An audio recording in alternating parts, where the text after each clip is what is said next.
উচ্ছেদ অভিযানে রেল কর্তৃপক্ষ। বুধবার অঞ্চলের উখরা শঙ্করপুর রেলগেট সংলগ্ন এলাকায় রেলের জায়গা দখল করে থাকা বেশ কিছু অবৈধ নির্মাণ ভাঙতে আসে রেল কর্তৃপক্ষ। রেলের জায়গায় গড়ে ওঠা দুটি পরিত্যক্ত বাড়ি ভাঙার পর স্থানীয় মানুষদের বিক্ষোভের মুখে পড়তে হয় রেলের আধিকারিকদের। উচ্ছেদ অভিযান বন্ধ করে ফিরে যায় রেলের সুরক্ষা বলের লোকজন।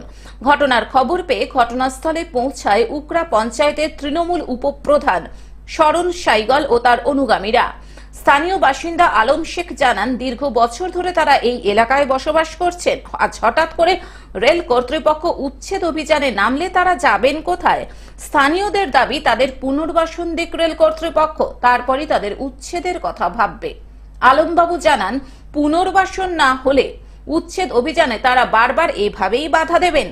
স্থানীয়দের বাধার মুখে পড়ে উচ্ছেদ অভিযান বন্ধ করেই ফিরতে হলো রেল আধিকারিকদের। এই অবস্থাতে এটা এক বছর ধরে নোটিশ পরপর হচ্ছে। এইখানকার যারা আছে লোকাল যারা মানুষ আছে, এখানে গ্রাম পঞ্চায়েতকে জানিয়েছে, এখানকার লোকাল আমাদের সরকার পক্ষ যে লিডার আছে তাদেরকে জানিয়েছে। আমাদের এখন বক্তব্য আছে যে আমরা যারা খেটে খাওয়া মানুষ, গরিব মানুষ, এইখানে যারা বসবাস করি, কেন এই যে এইভাবে আমাদের উচ্ছেদ করা দিচ্ছে। আমরা তো দেশের নাগরিক, হ্যাঁ রেলটা আমাদের দেশের রেল প্রয়োজন, কিন্তু এখন বর্তমানে আমরা দেশের নাগরিক, আমরা কোথায় যাবো?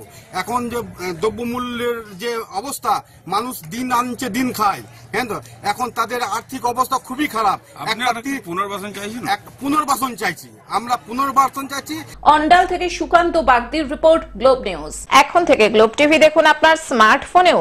গুগল প্লে স্টোর অথবা অ্যাপল স্টোর থেকে ডাউনলোড করুন গ্লোব টিভি লাইভ অ্যাপ। এছাড়াও জিও টিভি অ্যাপ থেকেও দেখুন গ্লোব টিভি লাইভ।